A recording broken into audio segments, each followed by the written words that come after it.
Сайн байцгаана үзэгчдээ. За 7 хоног болгон та бүхэнд хүргэдэг спортын түүхэнд болж өнгөрсөн сонирхолтой үйл явдлуудыг нэгтгэн таймлал хүргэдэг болсон явдлууд болонгийн маань энэ удаагийн дугаар эхлэхэд бэлэн болсон байна.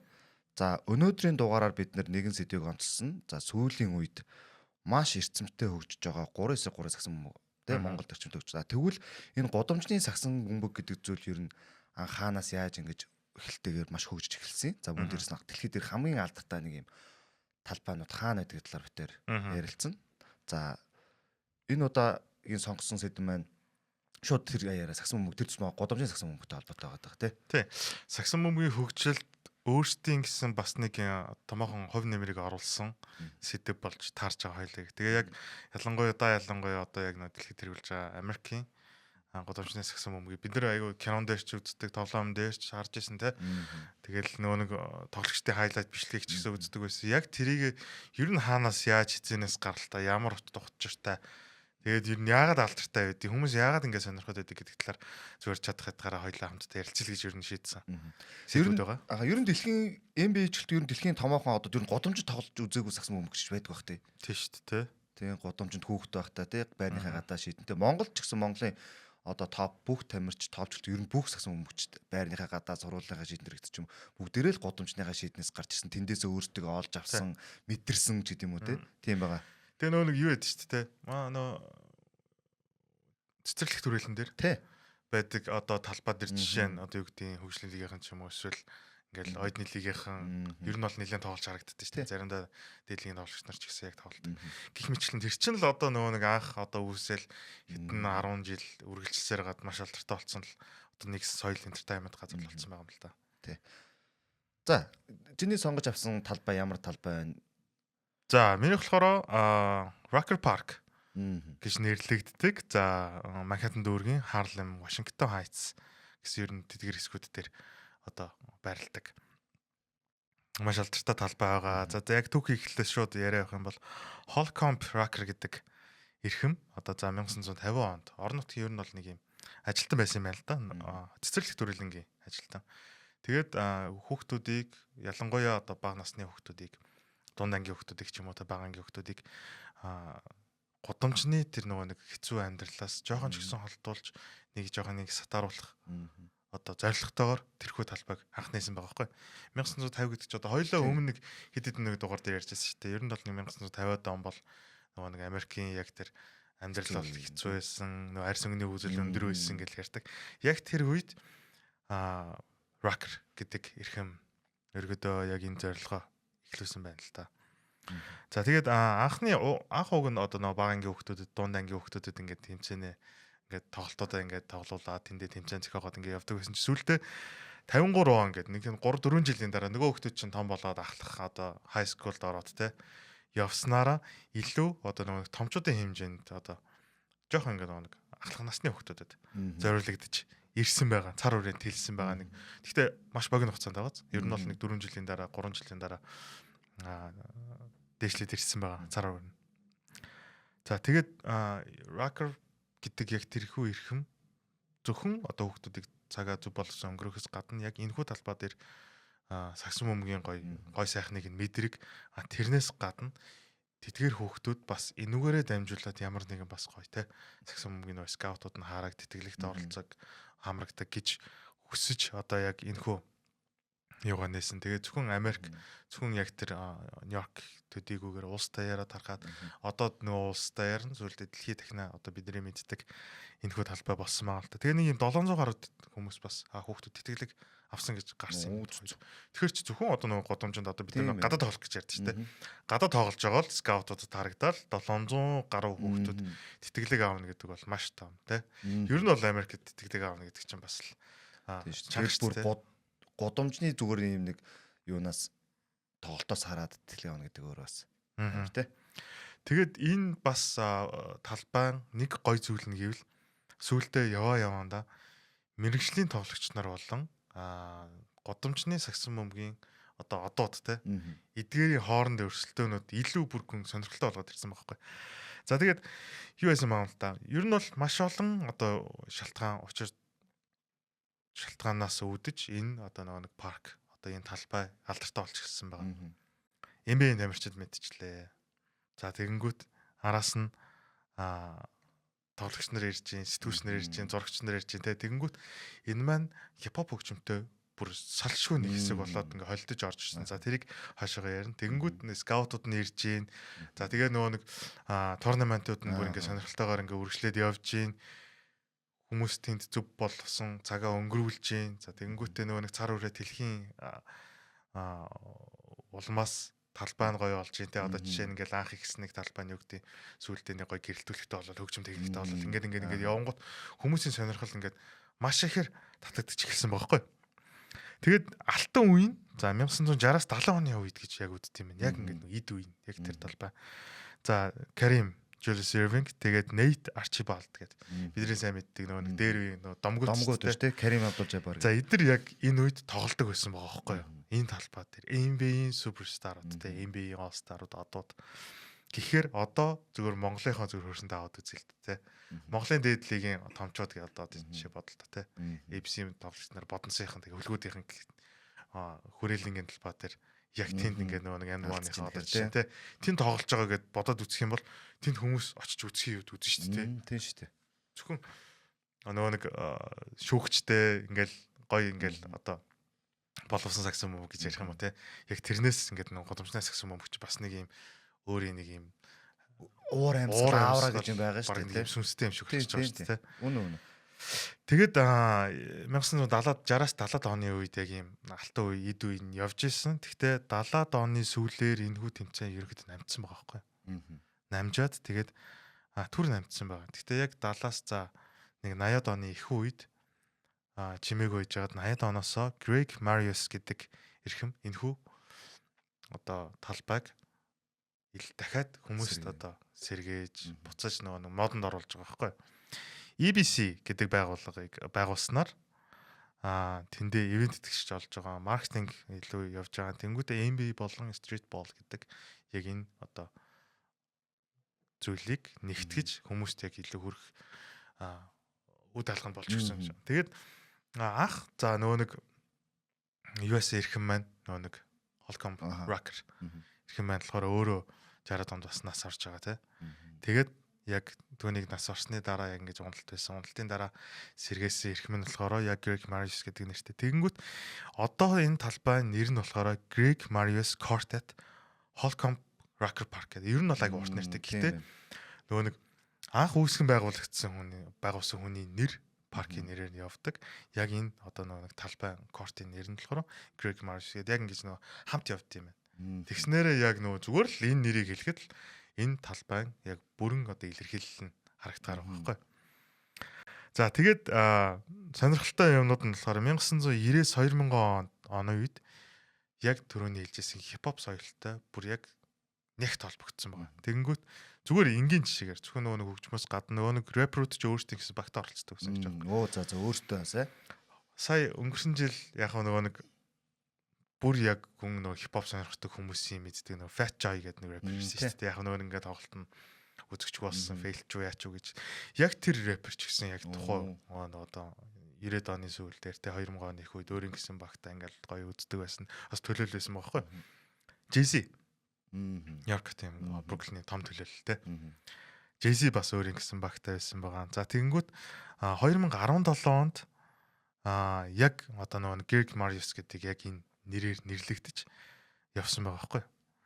Тэгээд 21 онд болохоор 17 онд яг ингэж нэрлэгдээд 21 онд ер нь бол маш том засвар хийсэн юм байна. $520,000. Гэдэг чи одоо бодод үзэх удамжны юу гэхэд бол бас нэлээд том гэж дүгнэж шүү те. 2 тэрбум орчим тий. Тийм ээ. Мөнгөөр. Тэгэнгүүт тэрэн дотор зөвхөн сагнат талбай байхгүй бейсбол тийм билгүүтэй. Тэг гандболтой тий хандбол гэж ярьдаг. Тэгээд хүүхдийн тоглоомын талбай тэнгүүт нөө шүршөө эдрийг нь бас зөвшөөрлөд өгсөн. Маш том ингээд гой засварыг хийгээд ингээд хүмүүст бүр ингээд нээлттэйгээр маш гой одоо бүтээн байгуулалт гэж ярих юм уу тий монголоор одоо барьсан байгаа л та засвар хийцэн.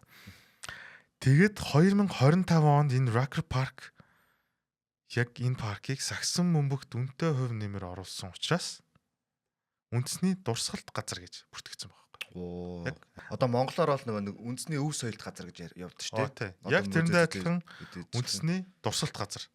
Үнэт газар гэж байгаа шүү дээ. Үндэсний газар гэж одоо бүртгэгдсэн байгаа. Тэгээд зүгээр одоо хүмүүс одоо сонирхож магадгүй л дээ. NBA-ийн тэгвэл яг NBA-ж гэлтгөөгөр ер нь ямар хүмүүс одоо энэ одоо талбайтай холбогдоод яаж явж байгааг ингээ харах юм бол тухайд Allen Iverson, Marbury, Wilt, Kobe, Julius Erving, Kyrie, KD Йоо амар нэрнүүд байна шүү дээ. амар ороод байгаа шүү дээ.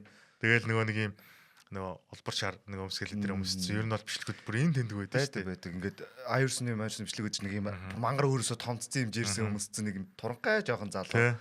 Тэ. Эдгээр тоглогч нар байна. Тэгэнгүүт зүгээр энэ арга хэмжээтэй бас ингэж нөгөө нэг уялдаж холбогддог байсан алдартнуудыг зүгээр ингээ хайлт харах юм бол түрүүний хэлжсэн нөгөө Fat Joe, Jay-Z тэгээд нөгөө Snoop Dogg нөгөө David Stern хүртэл байгаа. Комиссар нар хүртэл тий яг NBA-ийн комиссар нь хамт байна. Тэгээд шууд амжилтууд нь болохоор Madison Square Garden Network яг нөгөө нэг зөө. тий MSG-ийнхаа network одоо суугаар нь гардаг байсан байгаа. ESPN, NBA-ийн одоо яг суугаарч гэсэн бас цацагддаг байсан байгаа. Тэгээ ивент итгэжтэй энэ сонсох юм бол бас яг нөгөө тухайн үеийн годамжнаас гэсэн мөнгөийг илэрхийлэхээр юунууд гарч ирнэ л дээ. And One, NTV тэгээ Reebok гэж юм тийм биш. Наад гурав ч бүр яг гоё орчоор ирж штэ. And One, Reebok хоёр бол амар хоршдог байсан тий. Одоо ингээс And One, Reebok за MTV яг энэ нэр ингээд бодонгууд шуудад Iverson, Tracy McGrady шууд орж ирж дээ. Яг нүүр царай нь олцсон бүр яг нэг жоохон томцсон jersey тэгээд нэг Reebok-ийн нэг гоё пүүзүүд өгдөөс. Хүүхд насанд бол айгүй гоё өгдөөс шүү дээ. Мавс нэг энэ дунд гэсэн нэг юм бичтэй тий. Нөгөө нэг хүүхд тахад нэг юм Nokia барьдаг байлаа шүү дээ. Тэгээ Nokia нэг хоорондоо ингэ хаанаас ч олсон гэмээр нэг юм бичлэгнүүдээ ингээл хоорондоо ингээл зөөгөл хуваалцаал нэг үздэг байсан. Яг тэр бичлэгнүүд донд ч одоо нэг иймэрхүү бичлэгнүүд байдаг байсан тий. Нөгөө нэг Iverson эдрийн нэг NBA-ийн талбайгаас бусад газар харна гэдэг нь нэгдүгээр сонирхолтой. Хоёрдугаарт гэвэл энэ хуучны ингээд нэг юм годамжинд тоглож байгаа тий. Тэрийг харангуут чинь бүр ингээд гадаа тогломоор санагдал нэг тэрхүү юу. Iverson-ийн ремиксийг бодсон чинь миний одоо бараг шар ус басж ш. Тэр бүр үнэхээр миний бараг үзчихсэн сэтгэл тоногсон хамгийн гоё тийм микстеп баха тэр. Тий. Гэх мэтчлэн зүйлээрээ маш алдартай одоо парк байгаа. Тэгээд дараа нь одоо чиний хуваалцах сэдвийн дараа ойлоо дахиад яриагаа нэгтгэе. За миний хуваалцах сэдв яг энтэй ижлэгэн ер нь бол төстэй. Тэгтээ яг байсан цайсан бас Нью-Йорк. Ер нь годамжны сараа Нью-Йоркийн дэлхийд та яг Америкт бол маш их алдартай тий. Тэгээд ялангуяа одоо энэ Нью-Йорк маш олон одоо 100 гаруй цагсны талбай байдаг гэж байгаа байхгүй. Тэгэхэд саний энэ ярьсан парк болон за миний ярих гэж байгаа энэ Westford Street Courts гэдэг. За энэ юугаар алдартай юм гэхээр одоо нэрийн сонсгол бүр мэдэгдэн цавдыг Cage гэдэг юм одоо нэршилтэй тор гэсэн. Маш ийм жижигхэн торон дотор үзэлцдэг. За яг стандарт бус. Тэгээд энэ дотор хүмүүс энэ одоо хүмүүс стандарт бус гэдэг голгүйгээр энэ дотор үзэхийн тулд эдгээр одоо маш одоо хатуу ширүүн тоглолтууд гардаг, trash talk-ууд хийдэг, биений өдөн хатгадаг. Одоо ингээд бичлэгүүдийг харуул те. Хүмүүс нэгээ тойроо зогсцсон. Хоёр багийн давталгаа явж байгаа. Ингээд бүр тамирчдын ингээд дуэл олон те. Ингээд бибнэгээ матч хийн тэнгүүдэд тэн дээр гарч байгаа реакшн оноо авсны дараа реакшн бүр улам тэр талбайг аим оруулдаг те тэрийг одоо үзэх гэж ирж байгаа хүмүүс ингээд торны цаанаас маш олоос ингээд үрд үзэх гэж зорж ирдэг сүүлдээ тийм алдартай юм юу болсон байгаа. За 1935 онд анх суурин тавьж эхэлсэн. Бас нэлээд дээр үед байгаа. Тэгээд яг саний хэлсэн маш олон юм Америкийн хөдөлгөөнүүд юунуудын дунд ингээд ганцаараа шахуу яг энэ сүнсээ те сүнсээ барьж үлдсэн одоо юм корт гэж явдаг одоо талбай гэж явдаг. За маш олон барилгууд тэнд нэг өөрчлөгдөж, баригдаж, одоо шинжлэгдэж ингэж болсон бол энэ талбайг бол хизээч өөрчлөх гэж ерөөсөө үзэж байгаагүй. Тийм орлож иж байгаа. Яг тэгвэл энэ талбайдаа хүмүүс маш их хайртай. Одоо тухайн Нью-Йорктынхаа одоо энэ Greenwich Village-ийн одоо хамгийн сүнслэг газар гэж өөрсдөө үздэг хүмүүс нь ч эндээ хайртай. Ийм ч учраас энэ дээрээ хүмүүс маш хайртай байсан. За энэ дээр бүр тамирчдын хэлдэг үг байдаг саний миний хэлснэчлэн if you can play here, you can play anywhere гэж хэлдэг. Хэрвээ энд тоглож чадчихвэл чи өөр хаанч тоглож чадна. Тэгэхээр энэ ямар амар хатуу ширүүн уур амьсгалтай болдог байсан те. Ямар амар хүнд одоо юу нэрсэн энэ алдаа баг. Хэрвээ би нөгөө нэг тоглож байгаа л алдаа авъя гэж хэлнэ шүү дээ. Тэгвэл баг чи өнгөө болно. Тэгэхээр ямар хэцүү нөхцөл байдлаас тоглолт хийж те. Чи тэгж хэлвэл баг шившиг болно шүү гэж хоорондоо хүртэл ярилцдаг юм байна. За тэгээд яг Нью-Йоркт байсан учраас саний хэлсэн томоохон эрхмүүд энд бас мэдээж тоглож исэн байгаа. Kareem Abdul-Jabbar, Julius Erving, Stephen Marbury, Jesse Williams, Anthony Mason гэх мэт яг тухайн үеийнхэн хамгийн том тоглогчд. Энд бас нэг сонирхолтой тоглогч байгаа. Монголд ирсэн Smash Parker шүү дээ.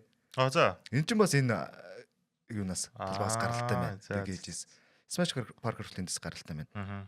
За тэгээд мэдээж маш тийм алдартай болсон учраас NBA маш томоохон одууд ирч тоглолтыг үздэг. Заримдаа зүгээр юм яг тийм жинхэнэ тоглолтод оролцох шүү дээ. Зүгээр чөлөөд нэг эсрэг нэг ч юм уу юм нэг үзүүлэх маркын тоглолтууд хийдэг байсан байна. Stephen Curry, Dwight Howard зэрэг те ийм тоглолч ирдэг байсан байна.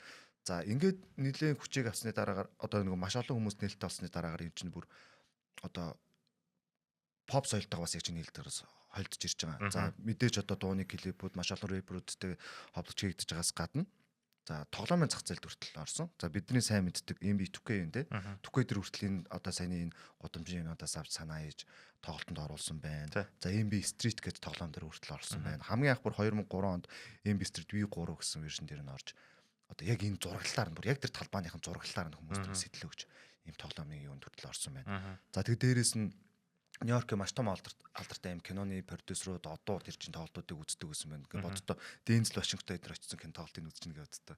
Тийм гэсэн тийм нэр Дензел Вашингтон бас саксон мөнхтэй айгүй ойрхон байсан. За Spike Lee бол угаасаа ойлгомжтой тийм маш том одоо Нью-Йорк ятын маш том төлөөлөх юм уу тийм киноны ойлгомжтой. Тэгээд Адам Сэлвер хүртэл очиж исэн байна. Адам Сэлвер очиод ясны дараагаар нөгөө Адам Сэлверийн нөгөө Hustle гэх киног мэдэн штэ тоглолдог.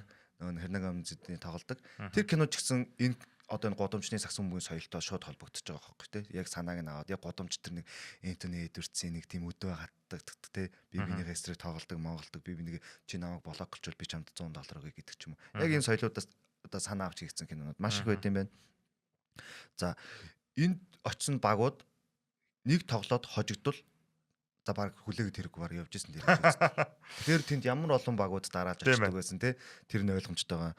Тэгээ хожигдвол шууд ямар ч үг дуруу юм маргаан гүр шууд талбайгаа орхиод хүндлээд гарчдаг байсан байна. Тэгээ зарим үед нь тоглолтууд нь бүр яг ингээд шоу биш яг жинхэнэ тулаан шиг хүртэл өрнөдөг ч юм. Би нэгээ маш хүнд алдаа хийдэг. Би бидэгээ ингээд шөргөөцөлддөг. За зарим бүр гараа дараа нь ингээд нөгөө нэг тэр чин юугаар хавагдаж байгаа шүү дээ одоо. Хототороо тий тэгдэг. Гих мэтчлэн ингээд хүмүүсийн сонирхлыг маш ихээр татдаг болсон байна. Нью-Йорк хотоор аялж байгаа саксон бөмбөг сонирхдаг хүн яг хоёулаа ярьж байгаа энэ хоёр одоо талбайг ер нь бол дайрахгүй өнгөрнө гэж байдгүй гэж. Тийм ээ тий. Жилдээ 700 мянга гаруй хүн энэ талбайд ямар нэгэн байдлаар тоглох юм үзэх гэж очдог. Гэ бодхороос амар их тоогоц. Зүгээр зорж очдог гэхээр. Тэгээ энэ юугаа дагаад ч гэсэн тухайн одоо ойр орчмын хоолны газруу те барбершоп оч гэдэг ч юм маш их хөгжсөн. Тэгээд эндээ ч гэсэн танилтаа болсон. Ийм одоо сонирхолтой газар байна. Тэгээд энэ газрын талаар бас маш олон докюментари кинонд үүдэг. Тэгээд одоо гарч ирсэн одоо олонний танил одоосон тамирчдын одоо нөгөө нэг докюментари хийдэг ч гэдэг баримт кино. Тэнгүүд энэ талбай дээр нь очиж идэг гэх мэтчлэн. Тэгээд зөвхөн бидний одоо таньдаг NBA одууд гэдээ ярьдэн ч дээ. Тэгэхээр NBA одуудаас гэлтгүү бүх цаг үеийн одоо NBA-д орж чадаагүй маш олон шидэгч нар, маш олон агуу тоглогч нар, маш олон одоо ингээд гудамжны нөгөө нэг нэршлээд ч дээ. Тэрийг дийлэхгүй тэр хэрэг ороод ирсэн бол дийлж. Тийм тамирчид хүртэл энэ одоо энэ талбай дээр тоглож ирсэн гэсэн юм. Сүнслэг газар байна да. Бидний үздэг саксон бөмбөгийн одоо яг мэрэгжлийн тоглолтууд байдаг шүү дээ. Яг тэрнээс илүүгээр годомчны саксон бөмбөг бас яагаад ийм өөр мэдрэмж төрөөлээд яагаад ингээд үзэгчдийг татаад байдаг зүгээр шалтгаануудыг хойлоод уртах юм бол сая түрүүн чи хэлсэн шүү дээ траш токууд. За аимшигтай траш токууд тэр талбай дээр явагдаж байгаа. Яг ойрхон сонсогдсон те. Чихнэрийн сонсогдсон шүү дээ үзэгчдээс бол тэрийг ингээд хүмүүс ч бас мугай юм дуртай шүү дээ те. Яг тэрийг ингээд сонсоод байж гэнэ гэдэг бол бас нэг талаараа яг саксон бөмбөгийн хажууд нэг юм сонирхолтой зүйлийг хараад байгаа. Тэгээд нэг хоорондоо мөрийцдэг те. За одоо бид нар бол багадаа бол ундаан тоглодог байлаа те. Ер нь бол ундаанд л хөвчлэн тоглодог гэсэн. Тэг өөрөө нэг сэдв ундаа таардаг байсан. Тэгдэг байлаа. За тэгээд нөгөө нэг би бинтгээ тэгвэл ингээ зарим газар мазурч бүр пүүз мүүзэндээ хүртэл тоглодог байсан шүү дээ. За хоёулаа пүүзэндээ тоглож байгаа харж байгаад те. Яг тохиолдлууд байдаг гэсэн баг те. Тэгээд айгүй хүн төнд контактад байгаа шүү дээ те. За ер нь бол хэр барагтаа бас үлээхгүй юмнууд мэдээж байгаа шүү дээ. Чи ингээд алдаа авахгүй бас алдаа өгөхгүй гэдэг тал дээр мэдээж одоо тоглогч нар үздэг баг. За тэгээд түрүү хэлжсэн мэрэгжлийн болон гудамжны саксон бөмбөгч тоглогч нарын хоорондын тоглолт ер нь яг хаана яг ямар зөрүү гараад байгааг тэнд бас харж болно те. Хамгийн энгийн жишээ гэх юм бол KD-гийн одоо яг 2000 ч та 10 11 он яг тэр хайлайтууд байдаг байхгүй. Яг Rocker Park дээр ирээл тохоол кроссовер хийгээл шидэл орилол яг тэр мөр бол бас амар. Тэгэл нөгөөдөөс тоглож байгаа тоглогч нар ч гэсэн мэдээж сонирхолтой нөгөө талаараа хоччий гэсэн нэг тийм нэг зөвүүн бас бодол байгаа шүү дээ. Тэгээд хөгжим мэдээж яалч орж ирж байгаа хипхоп хөгжим яг энэ саксофон бөхтэй хоёултай холбоотой нэг том жишээ бол яг энэ гэх мэтчлэн тэгээд бас нэг том зүйл бол MC тий. тоглолтын дундуур тоглолтын эхлэл төгсгөлд MC бол тоглолтыг үнэхээр маш гоё ингэж гоё балансыг нь аваад тэгээд дээрээс нэгэд үзэгчдийг хүртэл ямар үе дээр ногшаах вэ ямар үе дээр яхав гээл те мэдрэмжтэй те хариуг нь харъя гэл нэгдээд хоёр заасаа 3-аас хийчлээ за одоо хариуг нь харъя гэл тэгэхэд хүмүүстэй харах гал хүлээ ямар ч одоо жишээ нь юу гэдэг ямар ч тэрсэн мэдрэмж байхгүй хад MC тэр хүнийг тэр үлчж болно шүү дээ юм шүү дээ тэнгуут нөгөө дараагийн тоглоом дээр мань хүн яг өөрийгөө ингэж гаргадаг ч юм уу те яг доторгоо тэгээд түрүүн чи сая хэлжсэн нөгөө нэг Tukey дээр айгүй их нэг одоо санаа авч ирсэн гэдэг. Tukey дээр чинь юу яд чинь нөгөө black top mod гэж байдаг шүү дээ гудамжны.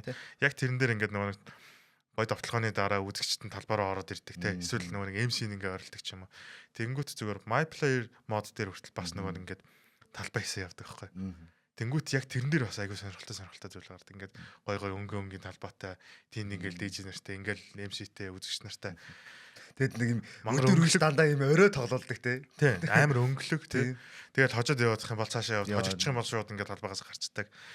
Тэгээд бас зүгээр ингээд сонирхолтой хэлэхэд нөгөө нэг саксон бөмбөгийн төлөөлөлд болсон зүгээр сонирхолтой кинонууд гэх юм бол юу байгаа шүү дээ. White Man Can't Jump гэдэг. Тий. Яг тэрэн дээр зүгээр бас нэг гудамжны саксыг нэг юм өөр өнцгөөс харуулт. Тэрэн дээр бол за битүү мөрөн шүү дээ. Хэдүүлээ гурал очоод тэнд очоод тоглолцъя. тэдийн $100 $200 гэлтэй. Баг ажил нь болсон юм шиг юм. Тэснэ тий ажил болцоо угаасаа тэндээс мөнгө олдог. Тэгээ би нэгээ хомбдог те. Нэг тийм нэг хуурн мэхлэл нэг тэгээ траш токууд буцаж ингэж ивлэлт нэгдэж байгаа гэдэг чинь. Тэр өстө гоё кино шүү. Тиймэрхүү яг сүүлээ ингэж явах сан. Ёо ремейк сан те. Гэх мэтчлэн яг зүгээр энэ яг салбарыг энэ хэсгийг төлөөлж харагдуулж болохоос маш олон зүйлс ингээд үлдсэн л байна л да. Тийм учраас одоо ингээ хоёлоо бас ингээ яриа сууж байна. Сонирхолтой. Чиний хувьд яг саксон бөмбөг бас гудамжны сакстай холбоотой гоё дурсамж зүйл байдгүй. Байлгүй яах вэ? Ер нь саксон бөмбөг сонирхолтой болохын хажуудах хэсэг чи ерөөсөө гудамжны саксон бөмбөг шүү дээ. Одоо манай үед гэх юм уу те тоглож бүгдээрээ л гудамж тоглодог гэсэн. Заал маш цөөхөн байсан, олддггүй байсан те. Тэгэл ерөөсө 100-3 сар бол ер нь л орой болгож шийддэг шүү дээ. Тий. Тэгээд ийм энэ чинь нэг бичигдээгүй нэг ийм соёл үүсчдэг. Орой ингээл 7 ягаал янгууд бөмбөг ингээд залахыг би сонсч идэг гэсэн шүү дээ. Манайх ингээд шийднэс нэг баг 300-400 метрэлтэй манайх. Тэгэхэд бөмбөг ингээл дунгууд тэгээ бөмбөгтөө өгч чи ховор ч ганц хоёрхан бөмбөгтөө өгтөө те. Тэр нь гарч ирэх хүлээж чинь. Тэгэл яг 7 гээл нар жоохон буугаад ирэнгүүт 8 гээл буугаад ирэнгүүт яг бөмбөгтөө өгт гараад ирэнгүүт зүр яг бөөнөрөө зэрэг пүг гэл бөөнөрөө гараад ирсэн. Тийм шүү дээ. Тэгээ яаж байгаа нөө бөмбөгтэй өгт нь хамгийн сүүлд гэртээ ярьдаг те. Хүлээгээс оч те. Авч явах хэцүү. Тэгээд үлдээ хэцүү те. Тэр их ч бас хэцүү шүү дээ. Тэгээд нөө нэг зарим хүүхдүүд ч нөгөө нэг би бөмбөгтэй юм чин заагуул тоглоно гэж. Нөгөө нэг ахнар махнар ч те бөмбөгтэй хүүхдээ за чи тоглолч нөгөө би харьлаа гэдэг нь зааварчих гэдэг оролцсон те. Их мэтлэг годомчонд маш гоё түүхүүд байна. За бас одоо тэгж байна уугүй юу? Хуучин манай ахнарын үед бол байр болгоны юу шийдэн гэж хэс тоглолдог байсан. Тий. Тэр л надад их гой санагддаг байсан. Ингээл дагж яваал тий. Одоо манай 19-ийн үйлчлэгийн дүүийн уртл байна, 52-ийн хойтлын шийд байна. Шарын тэнд байдаг хуучин байсан шийд байна. Тэг шийд болгоно ондоо. Тэг шийд болгоны нэг сайн тоглогчтой. Тэгээд тэд нэртэйгээ очиж би нэгэ тойрол үзээд байдаг. Тэг яг тэр шийдэн дээрээ дасцсан хүмүүс байдаг гэсэн тий. Нөгөө нэг дасцсан биш. Бүр ийм газар байсан зөө. Тэрний цэг гэ тэр нь бүр ингээд хонхооцсон юм хэсэг гэдэг ус бүр. Наача галаг хэсэг гэдэг яг тэр нэг хонхооцсон заяа. Тэрэн дээр нь очиж шидсээр байгаа тэр бүр хонхоолгцсан байна гэж бодлоо. Тэгээ яаж байгаа стандарт юм байхгүй шүү дээ. Зарим нэг голцоо малцаа нэг том жижиг самбар модон төмөр те. Дөнгөч чи яг тэрэн дээр ингээд нэг сурцсан. Шид болгоны яг тоглолтын арга барил ингээд харагддаг байхгүй. Гэх мэтлэн сонирхолтой зүйлс бас байна л да. Тэгээд одоо бодохоор маш олон одоо манай Монголын дээд лигийн тамирчид бол энд тентгийн те Эрдэнтийнхаа ч юм уу өмнө говийнхаа ч юм уу те одоо унтаг нутгийнхаа шийднээс гарч ирсэн хүмүүс байгаа.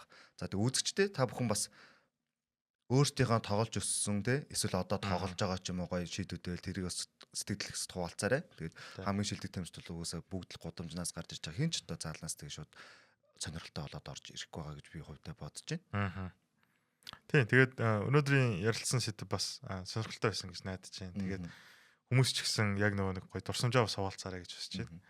Тэгээд дараагийн дугаар дээр ч гэсэн гоё тэр комментуудыг ч гэсэн битээр өг нь унших бас дуртай хүсэлтэй тий. Одоо тэгтээ манай гудамжны гоё шийдүүд зөндөө олчлоо л да тий. Очиж 3-3 хөгжих хайж байгаа тий. Одоо цэцэрлэг түрээлэн байна. Парк дээр байна тий. Тэгээд дээрэс нь юунд байна. Хаяа талбай дээр чинь 3-3 юу тий. заасан байт юм. Тэгээд энэ дэр хүүхдүүд маш олон хүүхдүүд дэр тоглож гардаг, тэмцээнүүд явагдаж байгаа харагддаг тий. Гэх мэтчлэн гадаа одоо гоё юм бүр нэг юм стандарттай юм гоё шийдвэр төртөл байдаг болсон байна. Тийм шүү дээ. Манай нөгөө гүндэл ах чинь талбай дээр тоглож байж байгаа шүү Тий. Гэх мэтчлэн. За. Тэгээд өнөөдрийн ярьсан зүйл та бүхэнд сонирхолтой байсан гэж найдаж байна. Тэгээд ирэх дугаараар бас уулзлаа. Баяр таа үзэгчдээ.